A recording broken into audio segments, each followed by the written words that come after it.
آج ہم نماز جنازہ کے بارے میں پڑھیں گے۔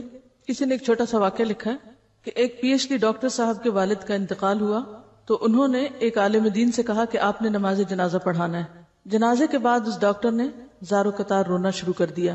لوگوں نے اس کو تسلی دی کہ ایسا صدمہ ہر آدمی کو پیش آتا ہے کہ تم اتنا نہ رو، اس لیے صبر کرنا چاہیے، لیکن وہ مسلسل روتا رہا۔ آخر کار عالم دین نے آگے بڑھ کر پوچھا کہ آپ اتنا کیوں رو رہے ہیں؟ اس نے کہا کہ میں اس وجہ سے نہیں رو رہا کہ میرے والد فوت ہو گئے، کیونکہ ہر ایک کو دنیا سے جانا ہے، میں تو اس بات پہ رو رہا ہوں کہ میرے والد نے مجھے اتنی دنیاوی تعلیم دلوائی لیکن جنازہ پڑھنا نہیں سکھایا، دین کی تعلیم نہیں دی۔ ہم اپنی اولاد کو کم از کم اتنا دین تو سکھا دیں کہ ہمارے مرنے کے بعد وہ ہمارے لیے دعا ہی کر سکیں۔ ہر شخص کو وہی ملتا ہے نا جس کی وہ تڑپ رکھتا ہے، طلب رکھتا ہے۔ اگر ہم یہ چاہتے ہیں کہ ہمارے بچے جو ہیں وہ دنیا میں بہت آگے جائیں تو ظاہر ہے ہماری ساری کی ساری کوشش صرف اسی بات کے لیے ہوگی، دوسری کسی بات کی سوچنے کا وقت نہ ہوگا۔ لیکن اگر ہمیں اپنی اور اپنے بچوں کی آخرت یاد ہو تو اس میں سے کچھ نہ کچھ وقت ایسی تعلیم کے لیے بھی ضرور نکالیں۔ بہت سے لوگ جنازے میں شریک ہوتے ہیں کیونکہ پڑھتے کچھ نہیں ہے، اس میں صرف ایکشن کر کے ختم کر دیتے ہیں کیونکہ پتہ ہی نہیں پڑھنا کیا ہے۔ ہو سکتا ہے آپ کو زندگی میں کبھی بھی موقع نہ ملے کسی کا جنازہ پڑھنے کا، لیکن آپ اپنے بچوں کو اس کی تعلیم تو دے سکتے ہیں۔ رسول اللہ صلی اللہ علیہ وسلم نے فرمایا، ما من رجل مسلم يموت فيقوم على جنازته 40 رجلا لا يشركون بالله شيئا الا شفعهم الله فيه۔ جس مسلمان کے جنازہ میں ایسے 40 آدمی شامل ہوں جنہوں نے اللہ کے ساتھ شرک نہ کیا ہو تو اللہ تعالیٰ اس میت کے حق میں ان کی سفارش قبول فرماتا ہے۔ یعنی نماز جنازہ میں جو دعا پڑھی جاتی ہے وہ میت کے حق میں قبول ہوتی ہے۔ نماز جنازہ پڑھنے کے لیے میت کی چارپائی اس طرح رکھیں کہ میت کا سر شمال کی سمت اور پاؤں جنوب کی جانب ہوں، پھر باوضو ہو کر صفیں باندھیں۔ میت اگر مرد ہے تو امام اس کے سر کے سامنے کھڑا ہو اور اگر عورت ہے تو اس کے درمیان کھڑا ہو۔ یعنی چارپائی رکھنے کا بھی ایک خاص طریقہ ہے اور کھڑے ہونے کا بھی، عورت کے لیے درمیان میں اور مرد کے لیے سر کی طرف۔ فرق کیوں رکھا گیا؟ کھڑا ہی ہونا نا، کہیں بھی کھڑے ہو سکتے ہیں۔ کیوں؟ امام کے کھڑے ہونے سے پتہ چل جائے گا کہ جنازہ کس کا ہے۔ بعض اوقات ایسا بھی ہوتا ہے نا کہ کچھ لوگ راہ چلتے ہی شریک ہو جاتے ہیں۔ اب جب فرق ہوگا تو پھر قدرتی طور پر دعا کا جو صیغہ ہے وہ بھی فرق ہو جائے گا مذکر اور مؤنث میں۔ پھر دل میں نیت کر کے دونوں ہاتھ کندھوں یا کانوں تک اٹھائیں اور پہلی تکبیر کہہ کر سورۃ فاتحہ پڑھیں۔ جنازے میں سورۃ فاتحہ۔ ابو امامہ بن سہل سے روایت ہے کہ نماز جنازہ میں سنت طریقہ یہ ہے کہ پہلے تکبیر کہی جائے، پھر فاتحہ پڑھی جائے، پھر نبی صلی اللہ علیہ وسلم پر درود اور میت کے لیے دعا کی جائے، اس کے بعد سلام پھیرا جائے۔ طلحہ بن عبداللہ بن عوف کہتے ہیں کہ میں نے ابن عباس کے پیچھے نماز جنازہ پڑھی تو آپ نے سورۃ فاتحہ پڑھی اور فرمایا، میں نے یہ اس لیے کیا ہے تاکہ تم جان لو کہ یہ سنت ہے۔ طلحہ بن عبداللہ کی ایک روایت میں فاتحہ کے بعد دوسری سورت پڑھنے کا بھی ذکر ہے۔ معلوم ہوا تکبیر اولیٰ کے بعد سورۃ فاتحہ کا پڑھنا سنت ہے۔ سورۃ فاتحہ اور دوسری سورت پڑھ کر امام کو دوسری تکبیر کہنی چاہیے، پھر نماز والا درود شریف پڑھے، اس کے بعد تیسری تکبیر کہہ کر ان دعاؤں میں سے کوئی دعا پڑھے۔ تو کس طرح ہوا؟ پہلی دفعہ اللہ اکبر کہہ کے سورۃ فاتحہ اور دوسری سورت پڑھ کر پھر اللہ اکبر کہہ کے درود شریف، پھر اللہ اکبر کہہ کے دعائے جنازہ۔ ٹھیک ہے؟ پہلی دعا، اللہم اغفر لحینا ومیتنا وصغیرنا وکبیرنا وذکرنا وانثانا وشاہدنا وغائبنا اللہم من احییتہ منا فأحیہ علی الایمان ومن توفیتہ منا فتوفہ علی الاسلام اللہم لا تحرمنا اجرہ ولا تضلنا بعدہ۔ اے اللہ ہمارے زندہ اور مردے کو، چھوٹے اور بڑے کو، مرد اور عورت کو، حاضر اور غائب کو بخش دے۔ اے اللہ ہم میں سے جس کو تو زندہ رکھے اسے اسلام پر زندہ رکھ، اور ہم میں سے جس کو تو فوت کرے اسے ایمان پر فوت کر۔ اے اللہ ہمیں اس میت کے اجر سے محروم نہ رکھ اور اس کے بعد ہمیں کسی آزمائش میں نہ ڈال۔ دوسری دعا، اللہم اغفر لہ وارحمہ وعافہ واعف عنہ واکرم نزلہ ووسع مدخلہ واغسلہ بالماء والثلج والبرد ونقہ من الخطایا كما نقيت الثوب الأبيض من الدنس وأبدله دارا خيرا من داره وأهلا خيرا من أهله وزوجا خيرا من زوجه وأدخله الجنة وأعذه من عذاب القبر وقہ فتنۃ القبر وعذاب النار۔ الہی اسے معاف فرما، اس پر رحم فرما، اسے عافیت میں رکھ، اس سے درگزر فرما، اس کی بہترین مہمانی فرما، اس کی قبر فراخ فرما، اس کے گناہ پانی، اولوں اور برف سے دھو ڈال، اسے گناہوں سے اس طرح صاف کر دے جیسے تو سفید کپڑے کو میل سے صاف کرتا ہے، اسے اس کے دنیا والے گھر سے بہتر گھر، دنیا کے لوگوں سے بہتر لوگ اور اس کی بیوی سے بہتر جوڑا عطا فرما، اسے بہشت میں داخل فرما اور فتنہ قبر، عذاب قبر اور عذاب جہنم سے بچا۔ تیسری دعا، اللہم ان فلان ابن فلان فی ذمتک وحبل جوارک فقہ من فتنة القبر وعذاب النار وانت اہل الوفاء والحمد اللہم فاغفر له وارحمہ انک انت الغفور الرحیم۔ الہی یہ فلاں بن فلاں تیرے ذمے اور تیری رحمت کے سائے میں ہے، اسے فتنہ قبر، عذاب قبر اور آگ کے عذاب سے بچا، تو اپنے وعدے وفا کرنے والا اور لائق تعریف ہے۔ الہی اسے معاف فرما دے اور اس پر رحم فرما، بلا شبہ تو بخشنے اور رحم کرنے والا ہے۔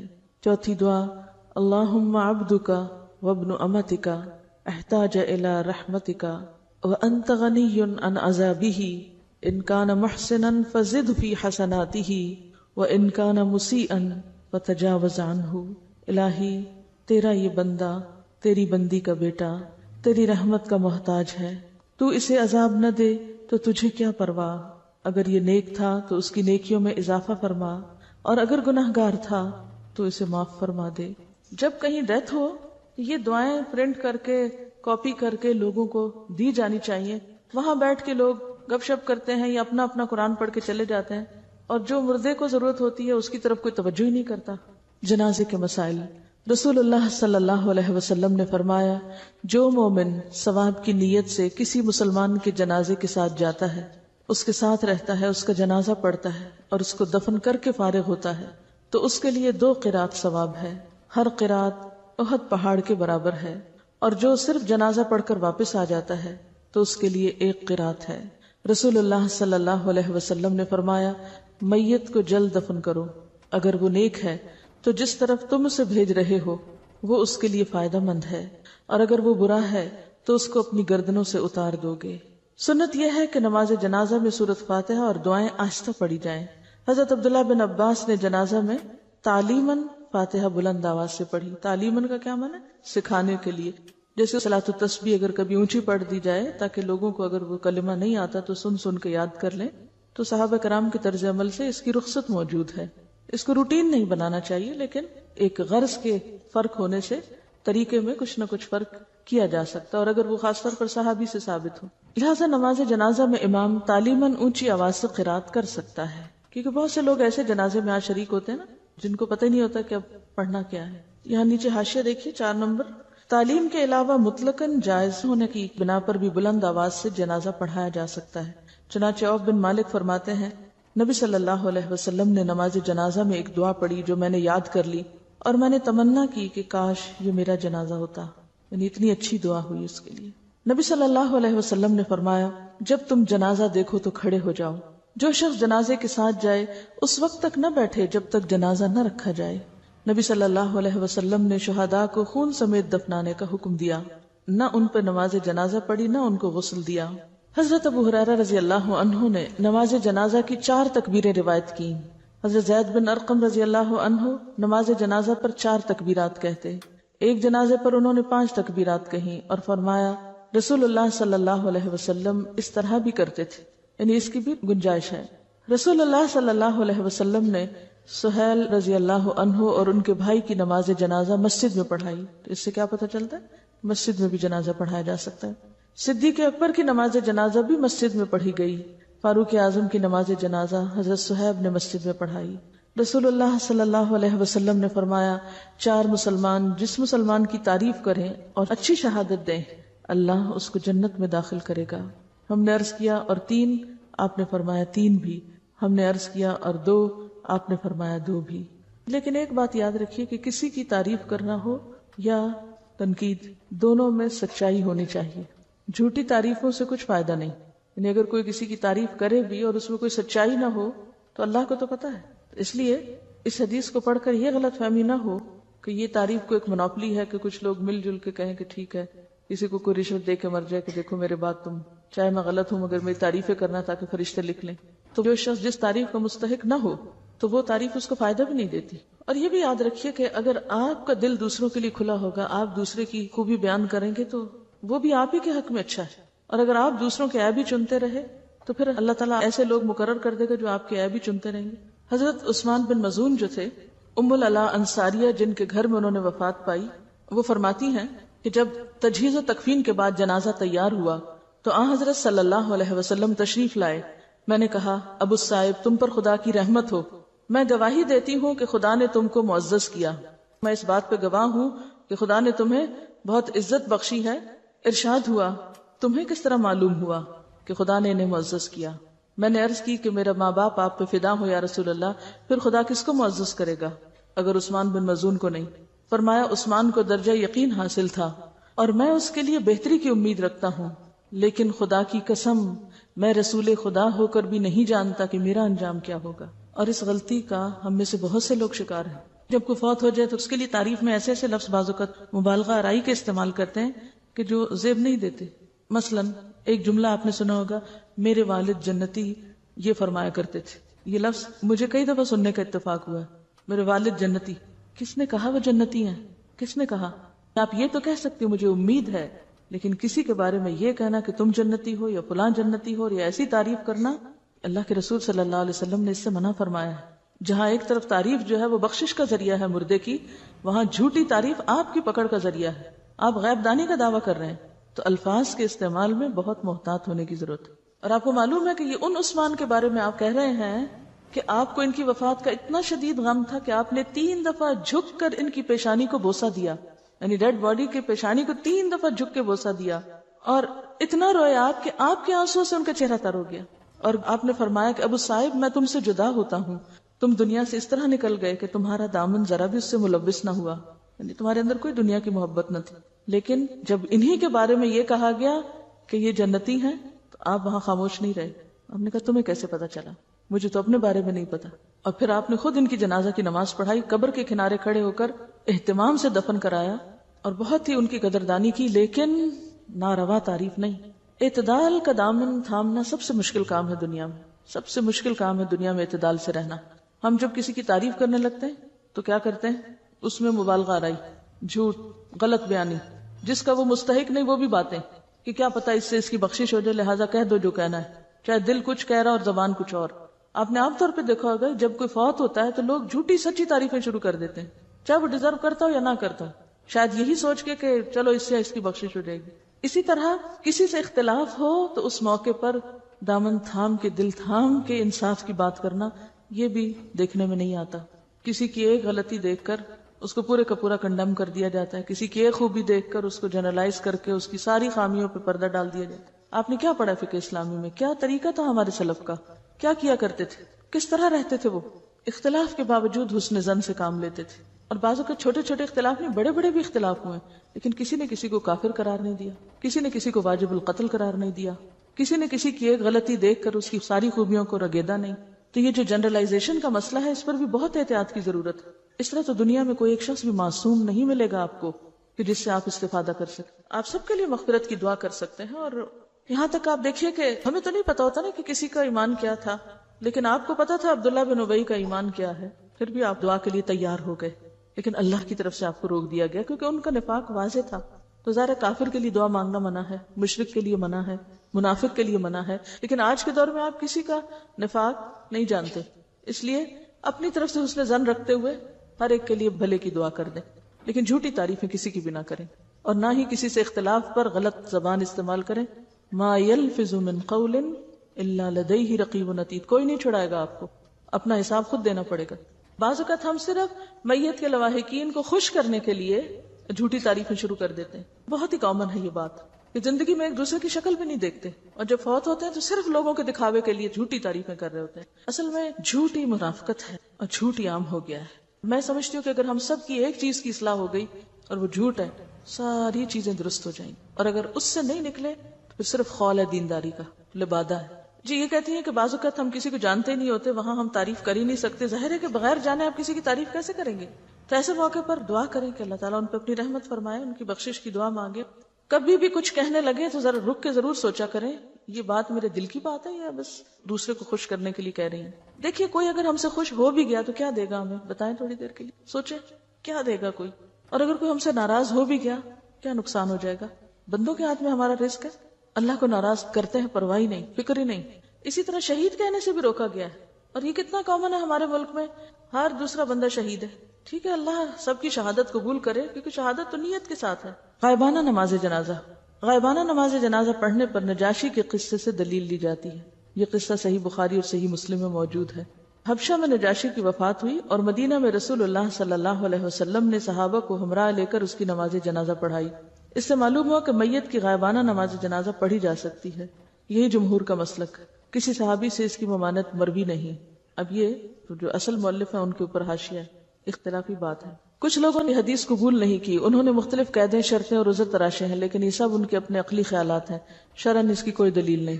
جب آپ نے ایک کام کر دیا تو کیا ہوا؟ دلیل ہو گئی. مثلاً یہ کہا جاتا ہے کہ یہ عمل نبی صلی اللہ علیہ وسلم کے ساتھ خاص تھا، مگر یاد رہے کہ نبی صلی اللہ علیہ وسلم کا ہر عمل پوری امت کے لیے اسوہ اور نمونہ ہے. اس لیے آپ کا کوئی عمل آپ کے ساتھ اس وقت تک خاص نہیں قرار دیا جا سکتا جب تک کہ اس کے خاص ہونے کی کوئی واضح دلیل نہ ہو. یعنی یہ ثابت کرنا کہ یہ آپ کے لیے خاص ہے، اس کے لیے بھی دلیل ہونی چاہیے. یہ بھی کہا جاتا ہے کہ آپ کے لیے نجاشی کی میت سے پردہ ہٹا دیا گیا تھا، مگر اولاً تو اس کی کوئی صحیح روایت نہیں. دوسرے یہ کہ اگر پردہ ہٹا بھی دیا گیا ہو تو یہ خاص ہونے کی دلیل نہیں بن سکتا، کیونکہ یہ تو اس بات کی کوئی دلیل نہیں کہ پردے کا ہٹایا جانا ہی اس نماز کے مشروع ہونے کی بنیاد تھی. دوسرے نبی صلی اللہ علیہ وسلم نے گہن کی نماز پڑھائی. دوران نماز آپ کو جنت و جہنم دکھائی گئی. کیا کوئی کہہ سکتا ہے کہ چونکہ آپ کے بعد کسی کو جنت و جہنم نہیں دکھائی جائے گی اس لیے گہن کی نماز آپ کے ساتھ خاص ہوئی اور کسی اور کے لیے مشروع نہیں؟ اگر آپ نے گہن کی نماز پڑھی تو سب کے لیے پڑھنی جائز ہے. یہ بھی کہا جاتا ہے کہ یہ نماز نبی صلی اللہ علیہ وسلم نے صرف نجاشی کے لیے پڑھی. دوسرے صحابہ کی وفات ہوئی اور آپ کو خبر بھی ملی، مگر آپ نے ان کی نماز جنازہ غائبانہ نہیں پڑھی. مگر یہ بھی صحیح نہیں، کیونکہ نجاشی کی وفات پر رجب 9 ہجری میں یہ نماز جنازہ غائبانہ مشروع ہوئی، اور اس وقت سے آپ صلی اللہ علیہ وسلم کی وفات تک آپ سے دور دراز کسی صحابی کی وفات پانے کا کوئی ذکر نہیں ملتا. ٹھیک ہے، یعنی ان کے خیال میں نجاشی کی وفات کب ہوئی؟ 9 ہجری میں، اور اس کے بعد آپ کی زندگی میں کوئی ایسا واقعہ نہیں ہوا کہ صحابہ کی وفات کی خبر سنی ہو. اور اگر کسی کی وفات ہوئی بھی اور آپ کو اس کا علم بھی ہوا پھر بھی آپ نے اس کی غائبانہ نماز جنازہ نہ پڑھی تو زیادہ سے زیادہ یہ بات اس کی دلیل ہوگی کہ نماز غائبانہ چھوڑی جا سکتی، تخصیص کی دلیل نہ ہوگی. باقی رہے شہداء تو بالعموم ان کی نماز جنازہ پڑھی نہیں جاتی. تو بہت سے صحابہ کرام جو باہر جا کے کہیں فوت ہوئے وہ شہید کے درجے میں تھے. یہ بھی کہا جاتا ہے کہ نجاشی ایسی جگہ فوت ہوا تھا جہاں کوئی نماز جنازہ پڑھنے والا نہ تھا، مگر سیرت نگاروں نے لکھا ہے کہ مکہ میں حبشہ کی ایک جماعت نے آ کر ایمان قبول کیا تھا. یہ بھی کہا جاتا ہے کہ نجاشی ایسی جگہ فوت ہوا تھا جہاں کوئی نماز جنازہ پڑھنے والا نہ تھا، مگر سیرت نگاروں نے لکھا ہے کہ مکہ میں حبشہ کی ایک جماعت نے آ کر ایمان قبول کیا تھا، جس پر وَإِذَا سَمِعُوا مَا أُنزِلَ إِلَى الرَّسُولِ اور دوسری آیات نازل ہوئیں. پھر مدینہ میں ان کی ایک بڑی مومن جماعت تشریف لائی تھی. یعنی یہ تو بات بعید ہے، بہت عقل سے دور ہے کہ اتنے مسلمان ایک جگہ ہوں اور وہ اپنے معزز ترین بادشاہ کی نماز جنازہ ادا نہ کریں، لہٰذا یہ عذر درست نہیں ہے. قبر پر نماز جنازہ، یعنی ایک بار اگر کوئی شخص دفن ہو چکا ہو تو کیا پھر بھی جنازہ پڑھا جا سکتا ہے؟ حضرت ابو ہریرہ رضی اللہ عنہ سے روایت ہے کہ سیاہ رنگ کی ایک خاتون مسجد نبوی میں جھاڑو پھیرا کرتی تھی. وہ نظر نہ آئی تو آپ نے اس کے بارے میں پوچھا. صحابہ نے بتایا کہ وہ فوت ہو گئی. آپ نے فرمایا تم نے مجھے کیوں نہ اطلاع کی، مجھے اس کی قبر بتاؤ. صحابہ نے آپ کو اس کی قبر بتائی. پھر آپ نے قبر پر نماز جنازہ پڑھی اور فرمایا یہ قبریں تاریکی اور ظلمت سے بھری ہوتی ہیں، میری نماز کے سبب اللہ تعالیٰ ان کو روشن کر دیتا ہے. تو اس سے کیا پتہ چلتا ہے کہ مسجد کی صفائی، ایسی جگہ کی صفائی جہاں اللہ کا ذکر بلند کیا جائے، بڑی سعادت کے کاموں میں سے، اس کو خوشی اور شوق سے کرنا چاہیے، اس کو اپنی شان کے خلاف نہیں سمجھنا چاہیے. دین کی صحیح تعلیم کو عام کرنا کتنا ضروری ہے، اور اس کا فائدہ ہمیں دنیا میں بھی کس طرح پہنچتا ہے. اگر ہم لوگوں کو شرک سے منع نہیں کریں گے تو ہمارے جنازے میں پھر کون پڑیں گے؟ اور اگر آپ ایسی تعلیم عام کرتے ہیں اور آپ کی اس تعلیم سے لوگوں کے عقیدے درست ہوتے ہیں اور وہ مرنے کے بعد آپ کے لیے دعا کرتے ہیں تو وہ دعائیں آپ کے لیے فائدہ مند ہوں گی. یعنی کر بھلا ہو بھلا، آپ دوسروں کے ساتھ مہربانی کریں، اللہ آپ پر مہربان ہوگا. یعنی نیکی کا ایک سلسلہ شروع ہو جاتا ہے نا. عورتوں کی الگ سے جنازے کی کوئی نماز نہیں ہے اور نہ ہی غائبانہ پڑھنے کا کوئی ثبوت ہے. صرف زیادہ یہی ہے کہ آپ کہیں موجود ہیں اور نماز ہو رہی ہے تو پیچھے ویسے باتیں کرنے کی بجائے اگر جیسے کسی بھی نماز میں عورتیں پیچھے صف بنا لیتی ہیں تو بنا لیں، ورنہ اہتمام کے ساتھ جانا ضروری نہیں ہے۔ مسجد نبی میں بھی اور حرم مکی میں بھی دونوں جگہ پر آپ نے دیکھا ہوگا کہ ہر نماز کے بعد تقریباً جنازے ہوتے ہیں۔ تو اگر آپ کو اللہ تعالیٰ عمرے یا حج کی توفیق دے تو آپ خاص طور پر اس چیپٹر کو پڑھ کے دعائیں یاد کر کے جائیں تاکہ زیادہ سے زیادہ اس موقع سے فائدہ اٹھائیں۔ یہ کہتی ہیں کہ بعض اوقات یہ لکھا ہوتا ہے کہ وہ فلسطین میں جو لوگ شہید ہوئے ان کا غائبانہ جنازہ پڑھا جائے اور بڑے بڑے بینرز لگے ہوتے ہیں۔ عام طور پر ایسی چیزیں جو ہیں ان کو خاص طور پر آپ دیکھیں کہ جن علاقوں میں یہ ساری ڈسٹربنس ہے وہاں جنازوں کو ایک سیاسی ہتھیار کے طور پر استعمال کیا جا رہا ہے۔ یاسر عرفات کا جنازہ آپ نے دیکھا ہوگا، دیکھا تھا کسی نے؟ مجھے ٹیلی ویژن پہ دیکھنے کا اتفاق ہوا تھا۔ سوچ رہی تھی کہ میت کی بھی توہین ہے اس میں کہ کوئی کسی کی سن نہیں رہا تھا، چیخم دھاڑ، دھکم پیل، طوفان بدتمیزی، اور کوئی کسی کے اوپر رکت نہیں۔ جنازے کے ساتھ کس طرح چلنا چاہیے؟ ہم کب تک صرف مظاہروں کی سیاست کرتے رہیں گے؟ کب تک صرف احتجاجی سیاستیں کرتے؟ کب تک جنازوں کی سیاست کرتے رہیں گے؟ یہ جنازوں کی سیاست ہے کہ صرف ایک پریشر گروپ بلڈ کرنے کے لیے آپ جنازے کو اور ایک ایسے وقت کو استعمال کریں کہ دوسرے اس وقت جذباتی کیفیت میں ہیں۔ یہ تو دوسروں کے جذبات سے کھیلنے والی بات ہے، یعنی ایموشنل ایکسپلائٹیشن ہے میرے خیال میں تو۔ اور اتنا لمبا چوڑا گھمانا سڑکوں کے اوپر، یہ کس سنت سے ثابت ہے؟ ہونا تو یہ چاہیے جہاں کو فوت ہوا ہے قریبی جگہ پہ جا کے دفنا دیا جائے اس کو۔ مسلمانوں کی تربیت کو معلوم نہیں کیا ہو گیا، کسی نان مسلم کنٹری میں آپ دیکھیں معذتوں کے جنازہ یا اور لوگوں کے، پھر آپ کہیں گے تو چائنیز کو تعریفیں کرتی ہیں اور صرف مسلمانوں کی ان کو تحقیر کرنی آتی، کیونکہ ہم اپنی غلطی ماننے کو جو تیار نہیں، صرف ایک فخر کی نفسیات میں مبتلا ہیں کہ ہم سب سے اچھے لوگ ہیں، چاہے ہم ہر کام سنت کے خلاف کر رہے ہیں۔ آپ صلی اللہ علیہ وسلم کی تو خیر ایک ایکسیپشنل صورت تھی، لیکن اس وقت کیا ہوا تھا؟ لوگ آتے تھے، اپنا آئے، دروشی پڑھا اور گئے، آئے اور گئے، عورتیں مرد بچے سب، کبھی بھی جنازوں کو سڑکوں پہ نہیں پھرایا گیا۔ چلیے آگے پڑھتے ہیں۔ تدفین اور زیارت۔ عقبہ بن عامر رضی اللہ عنہ کہتے ہیں کہ 3 ساعات کان رسول اللہ صلی اللہ علیہ وسلم ینہانا ان نصلی فیہن او ان نقبر فیہن موتانا حین تطلع الشمس بازغتا حتی ترتفع وحین یقوم قائم الظہیرۃ حتی تمیل الشمس وحین تضیف الشمس للغروب حتی تغرب۔ رسول اللہ صلی اللہ علیہ وسلم نے 3 اوقات میں نماز پڑھنے اور مردوں کو دفن کرنے سے منع فرمایا۔ نمبر 1 طلوع آفتاب کے وقت حتیٰ کہ بلند ہو جائے۔ نمبر 2 جب سورج دوپہر کے وقت عین سر پر ہو حتیٰ کہ ڈھل جائے۔ اور نمبر 3 غروب آفتاب کے وقت حتیٰ کہ غروب ہو جائے، یعنی جن اوقات میں نماز پڑھنا منع ہے انہی میں دفنانا بھی۔ ابن عمر رضی اللہ عنہ سے روایت ہے کہ نماز جنازہ نماز فجر اور نماز عصر کے بعد ادا کی جا سکتی ہے، یعنی فجر کی نماز پڑھ کے ساتھ ہی جنازہ پڑھا جا سکتا ہے۔ حرم میں عام طور پہ ایسے ہوتا ہے۔ اسی طرح عصر کی نماز کے بعد بعض اوقات جنازہ پڑھا جاتا ہے۔ عام نماز منع ہے لیکن جنازے کی نماز پڑھی جا سکتی۔ قبر گہری کھودیں، اسے ہموار اور صاف رکھیں، میت کو پاؤں کی طرف سے قبر میں داخل کریں، میت کو قبر میں رکھتے ہوئے یہ دعا پڑھیں، بسم اللہ وعلی ملت رسول اللہ صلی اللہ علیہ وسلم، اللہ کے نام سے اور رسول اللہ صلی اللہ علیہ وسلم کے مذہب اور طریقے پر اسے دفن کرتے ہیں۔ سعد بن ابی وقاص رضی اللہ عنہ نے وصیت کی کہ میرے لیے لحد بنانا، لحد کیا ہوتا ہے؟ بغلی قبر، اور اس پر کچی اینٹیں لگانا، جیسے کہ رسول اللہ صلی اللہ علیہ وسلم کے لیے کیا گیا تھا۔ آپ صلی اللہ علیہ وسلم کی قبر اونٹ کی کوہان جیسی تھی۔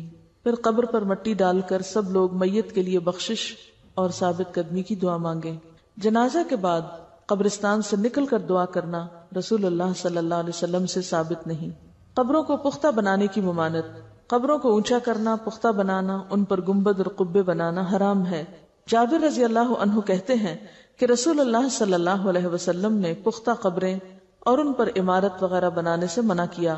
نیز آپ نے قبر پر بیٹھنے اور ان کی طرف منہ کر کے نماز پڑھنے سے بھی منع فرمایا ہے، چاہے کوئی شخص مجاور بن کے بیٹھے یا چلہ کشی کے لیے، سب ناجائز ہے۔ رسول اللہ صلی اللہ علیہ وسلم نے قبروں پر لکھنے سے بھی منع فرمایا۔ حضرت علی بیان کرتے ہیں کہ مجھے رسول اللہ صلی اللہ علیہ وسلم نے حکم دیا کہ میں ہر تصویر مٹا دوں اور ہر اونچی قبر برابر کر دوں۔ ام حبیبہ اور ام سلمہ نے رسول اللہ صلی اللہ علیہ وسلم سے ایک گرجے کا ذکر کیا کہ اس میں تصویریں لگی تھی، یعنی حبشہ کے علاقے میں جب یہ ہجرت کر کے گئی ہیں، کیونکہ عرب میں تو گرجا نہیں تھا۔ آپ نے فرمایا جب ان لوگوں کا کوئی نیک شخص مر جاتا تو وہ اس کی قبر پر مسجد بناتے اور وہاں تصویریں بناتے۔ قیامت کے دن یہ لوگ اللہ کے سامنے بدترین مخلوق ہوں گے۔ رسول اللہ صلی اللہ علیہ وسلم نے آخری بیماری مرض الموت میں فرمایا اللہ تعالیٰ یہود و نصارہ پر لعنت کرے جنہوں نے اپنے پیغمبروں کی قبروں کو مسجدیں بنا لیا۔ حضرت عائشہ نے فرمایا اگر اس بات کا ڈر نہ ہوتا کہ لوگ آپ کی قبر کو مسجد بنا لیں گے تو آپ کی قبر کھلی جگہ میں ہوتی، یعنی اس ریسٹرکٹڈ ایریا میں نہیں۔ اور یاد رکھیے کہ یہ جو قبر کے ساتھ مسجد نبوی ہے یہ قبر کی وجہ سے نہیں بنائے گی، مسجد پہلے تھی اور قبر قریب بنائے گی اور پھر وسعت کی وجہ سے وہ ایک طرح سے جیسے مسجد کے اندر شامل ہوگی، حالانکہ اب بھی وہ ایک طرح سے الگ ہے، ایک کارنر پر ہے، بیچ میں نہیں آئی، ساری ایکسٹینشن پیچھے کی طرف ہوئی، آگے نہیں ہوئی۔ رسول اللہ صلی اللہ علیہ وسلم نے فرمایا میں نے تمہیں قبروں کی زیارت سے منع کیا تھا، اب تم ان کی زیارت کیا کرو۔ ایک روایت میں ہے قبروں کی زیارت موت یاد دلاتی ہے۔ شیخ البانی فرماتے ہیں نبی صلی اللہ علیہ وسلم نے قبروں کی زیارت کرنے والی عورتوں پہ لعنت کی، مگر اس کے بعد آپ نے اجازت دے دی، تو اس میں مرد عورت دونوں شامل ہیں۔ آپ صلی اللہ علیہ وسلم ایک ایسی عورت کے پاس سے گزرے جو قبر پر بیٹھی رو رہی تھی، آپ نے اسے اللہ سے ڈرنے اور صبر کرنے کا حکم دیا۔ اگر عورتوں کا قبرستان جانا ناجائز ہوتا تو آپ اس کو قبرستان آنے سے بھی منع کرتے، صرف رونے سے نہیں بلکہ وہاں بیٹھنے سے یا آنے سے بھی۔ حضرت عائشہ اپنے بھائی عبد الرحمن کی قبر کی زیارت کو گئیں، ان سے کہا گیا کیا نبی صلی اللہ علیہ وسلم نے عورتوں کو اس سے منع نہیں کیا؟ تو حضرت عائشہ نے فرمایا پہلے منع کیا تھا پھر اجازت دے دی تھی۔ حضرت عائشہ فرماتی ہیں میں نے نبی صلی اللہ علیہ وسلم سے پوچھا جب میں قبرستان میں جاؤں تو کون سی دعا پڑھوں، اور آپ نے دعا سکھائی۔ تو اس سے کیا پتہ چلتا ہے کہ عورت جا سکتی ہے لیکن کثرت سے جانا منع ہے، ورنہ تو آپ کہتے کہ تم نے جانا ہی کیا ہے وہاں تو کیوں یہ دعا سیکھتی ہوں۔ حضرت ابو ہریرہ سے روایت ہے کہ رسول اللہ صلی اللہ علیہ وسلم نے کثرت سے قبروں کی زیارت کرنے والی عورتوں پہ لعنت فرمائی ہے۔ اس سے پتہ چلتا ہے کہ بکثرت زیارت منع ہے مگر کبھی کبھار جانے کی رخصت موجود ہے۔ وجہ کیا ہے؟ آپ صلی اللہ علیہ وسلم فرمایا فزوروها فإنها تزهد الدنيا وتذكر الآخرة، ان کی زیارت کیا کرو کیونکہ یہ دنیا سے بے رغبتی کرواتی ہے انسان کو اور آخرت کی یاد دلاتی ہیں۔ رسول اللہ صلی اللہ علیہ وسلم نے فرمایا مردوں کو برا نہ کہو، جو اعمال انہوں نے کیے تھے وہ انہیں مل گئے۔ ہم لوگ اس ادب اور اخلاق سے بھی عاری ہیں، وہیں بیٹھے بیٹھے شروع ہو جاتے ہیں کہ اس کا چہرہ ایسے لگ رہا ہے، اس کے ہونٹ ایسے ہیں تو اس کا ناک ایسا ہے تو اس کی رنگ ایسا ہو رہا ہے تو اس نے پتہ نہیں کون کون سا گناہ کیا ہوگا، حالانکہ بعض اوقات بعض بیماریاں ایسی ہوتی ہیں کہ جن کی وجہ سے سکن کا رنگ تبدیل ہو جاتا ہے۔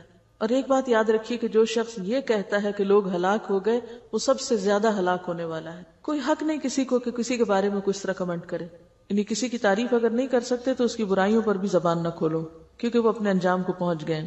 زیارت قبور کی دعائیں، جو شخص قبروں کی زیارت کرنے جائے تو وہ یہ دعا پڑھے السلام علی اہل الدیار من المؤمنین والمسلمین ویرحم اللہ المستقدمین منا والمستأخرین وإنا انشاء اللہ بکم للاحقون۔ مومن اور مسلمان گھر والوں پر سلامتی ہو، ہم میں سے آگے جانے والوں اور پیچھے رہنے والوں پر اللہ تعالی رحم فرمائے، اور اگر اللہ نے چاہا تو ہم بھی عنقریب تم سے ملنے والے ہیں۔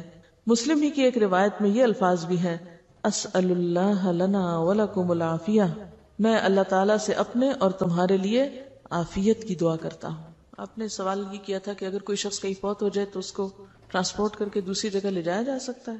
پسندیدہ تو یہی ہے کہ جہاں کوئی فوت ہو وہیں دفن کرے، کیونکہ زمین تو ساری اللہ کی ہے، کیونکہ ظاہر ہے کہ کسی مردے کو ٹرانسپورٹ کرنا آسان کام نہیں، الا یہ کہ کہیں کوئی مسلمانوں کا قبرستان نہیں یا کوئی جگہ نہیں مل رہی تو دوسری جگہ لے جا کے دفن کر دیں، لیکن کتنا خرچ اٹھتا ہے اس پہ۔ مجھے یاد ہے کہ ایک زمانہ تھا کہ جب انگلینڈ میں رہنے والے مسلمان تقریباً سارے مردوں کو پاکستان روانہ کرتے تھے اور اس کے لیے باقاعدہ فنڈ ریزنگ کرتے، چندے اکٹھے کرتے اور ہزاروں پاؤنڈ اس پہ خرچ کرتے تھے۔ میرے خیال میں اگر وہیں پر قبرستان کا انتظام کر لیتے، جب اپنے گھر انہوں نے وہاں بنائے ہوئے ہیں تو مردوں کے لیے پاکستان ہی کیوں، ان کو بھی وہیں چھوڑ دیں۔ اسی پیسے سے اگر ہر کوئی اپنے اس مردے کے نام پہ ایک ایک اسکول اپنے گاؤں میں بنوا دیتا تو کتنے بچوں کی تعلیم کا انتظام ہو جاتا اور اس مردے کے لیے بھی صدقہ جاریہ ہوتا۔ ہم بعض اوقات غیر ضروری جگہوں پر مال خرچ کرتے ہیں، حالانکہ اس سے بہتر مقامات اور مواقع موجود ہوتے ہیں جن پہ اگر تھوڑا سا غیر جذباتی ہو کے سوچا جائے تو بہت فائدہ ہو سکتا ہے۔ جیسے اگر ایک مردے کے اوپر 1000 پاؤنڈ بھی خرچ آئے، مجھے نہیں معلوم آج کل کتنا ٹکٹ ہے مردے کے لیے، کیونکہ وہ ایک سواری کا نہیں، ویسا 2 یا 3 کے برابر ٹکٹ ہوتا ہے، اس کو ویسے بھی وہ لگیج میں ڈال کے بھیجتے ہیں، اندر جہاز میں اوپر تھوڑی رکھتے ہیں۔ تو کرامت کے بھی خلاف بات بنتی ہے نا۔ ایک شخص جو فوت ہو چکا ہے، اس نے جانا زمین میں ہی ہے، وہاں اس زمین میں ڈالنے کے لیے کسی اور زمین میں آپ اس کو بھیج رہے ہیں، اور پھر اس سے حاصل کیا ہوگا؟ یعنی صرف دوسروں کی تسلی کے لیے، اور پھر اس پہ کتنے کتنے دن گھروں میں، وہ تو ایک خرچہ ہے نا کہ ٹکٹ آپ کو وہاں سے لینا پڑے گا اس کے لیے۔ 1000 پاؤنڈ اگر لگتا ہے تو آج کل 1000 پاؤنڈ جو ہے وہ تقریباً میرے خیال ہے 1,00,000 کے برابر ہے، یہ زیادہ ہے، میرے خیال ہے 1,14,000 یا 20 کچھ اس طرح بنے گا۔ اب اتنے پیسوں میں آپ کسی ایک گاؤں میں 2 کمروں کا اسکول بنا سکتے ہیں. اچھا پھر انتظار میں جو وقت گزرتا ہے، 8 دن بعد میت آ رہی ہے، 8 دن گھر میں مجلس قائم ہے، سب لوگ کام کاج چھوڑ کے پتہ نہیں کہاں کہاں سے اکٹھے ہو رہے ہیں، اور پھر اس پر جو کھانے پینے کا خرچ چلتا ہے، لوگ قرضہ اٹھا اٹھا کے آنے والوں کی خاطرداری کر رہے ہوتے ہیں، وہ سارا اگر ملایا جائے تو اس سے کہیں بہتر کام ہو سکتے ہیں. اور جانے والے کے لیے دعا کر کے صبر کیا جائے، کیونکہ تھوڑے دن ہیں ہمارے بھی، وہیں جا بیٹھیں گے ہم بھی. تو جب ہمارے سامنے مقاصد واضح نہیں ہوتے تو پھر ہم اپنے جذبات، اپنی تسلی، اپنے سکون اور اپنی خواہش پوری کرنے کے لیے بلا ضرورت اس طرح کی تکلیف کرتے ہیں. اور جب نبی صلی اللہ علیہ وسلم کی واضح حدیث ہے کہ جلدی کرو، دیر نہ کرو، تو پھر کوئی جواز نہیں. دیکھیے ایک شخص وہاں سے آئے گا، آ کے بس صرف شکل دیکھے گا اور روئے دھوئے گا اور خلاص. آپ پہلے اتنا عرصہ کہاں تھے؟ آپ کو اس وقت آنا چاہیے تھا جب وہ زندہ تھا. اب تو ایک رسم دنیا نبھانے آ رہے ہیں آپ. اور دوسری بات یہ ہے کہ مورچری میں رکھ دیتے ہیں. آپ کو کوئی مورچری دیکھنے کا اتفاق ہوا؟ میں نے دیکھی. ایسے ہی جیسے فریزر ہوتے ہیں، کھلتے ہیں اور مردے اس طرح اندر رکھ دیے جاتے ہیں جیسے فریج میں آپ کو چیز رکھ رہے ہیں. آپ اپنے لیے پسند کریں گے کہ آپ کو مرنے کے بعد فریز کیا جائے اور آپ کو مرنے کے بعد اٹھا کے کبھی کہیں کبھی کہیں. اور بعضوں کا جب وہاں سے ٹرانسپورٹ کرتے ہیں تو آپ کو پتا ہے کہ وہ سارا کچھ اندر سے نکال لیتے ہیں، سب آنتے وانتے ہر چیز، حتیٰ کہ بعضوں کا برین تک کو بھی. اور صرف وہ کھوکھلی سے وہ ایک چیز ہوتی ہے، ہڈیاں چند جو اتنی دور لائی جاتی ہیں. کس لیے؟ زمین کے کسی بھی حصے میں ہوں گے، اٹھا لیے جائیں گے واپس. ایسی چیزوں کو کٹ ڈاؤن کرنا چاہیے اور تھوڑا سا عقل سے کام لینا چاہیے، جذبات سے زیادہ. کوئی شخص اگر کسی جگہ پیدا ہوا اور کہیں اور فوت ہو گیا جا کے، تو وہ سارا علاقہ جو ہے جتنا فاصلہ دور ہے اس کے برابر جنت میں اس کو جگہ ملے گی. چلیے آگے پڑھتے ہیں. دیگر نمازیں. نماز توبہ. رسول اللہ صلی اللہ علیہ وسلم نے فرمایا، جب کوئی آدمی گناہ کرتا ہے، پھر اٹھ کر وضو کرتا ہے، پھر نماز ادا کرتا ہے اور توبہ استغفار کرتا ہے تو اللہ تعالیٰ اس کے گناہ معاف کر دیتا ہے. تو جب سمجھے کہ غلطی ہو گئی ہے، کوئی گناہ ہو گیا ہے، تو بجائے گلٹ میں رہنے کے فوراً اللہ کی طرف لپکے اور دعا کر کے معافی مانگ لے. لیلۃ القدر کے نوافل. رسول اللہ صلی اللہ علیہ وسلم نے فرمایا، جس نے لیلۃ القدر میں ایمان اور ثواب کی نیت کے ساتھ قیام کیا، اس کے تمام گزشتہ گناہ معاف کر دیے جائیں گے.